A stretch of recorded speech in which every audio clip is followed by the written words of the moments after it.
The question is about Brazil, the 50% tariffs on Brazil.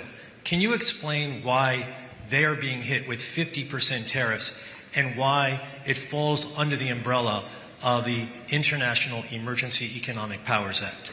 Certainly. Happy to do that. Now, to be really specific about Brazil, there's actually two regimes at place right here. There's the reciprocal tariff rate of 10% on Brazil, which everyone in the world has, which we're trying to do to control the global trade deficit, which is a huge problem for us. Then on top of that, there's a 40% tariff on Brazil, and that's under a separate emergency, and this is related to extreme concerns with rule of law, censorship, and human rights in Brazil, where a Brazilian judge has taken it upon himself to order U.S. companies to censor themselves, given them secret orders to manage the flow of information, rule of law with respect to political opponents in Brazil.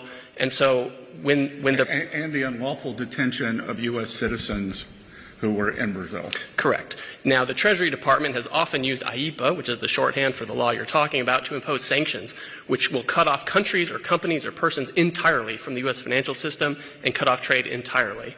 If the president can cut off trade entirely, he can certainly impose a tariff, which is a lesser measure than a full sanction.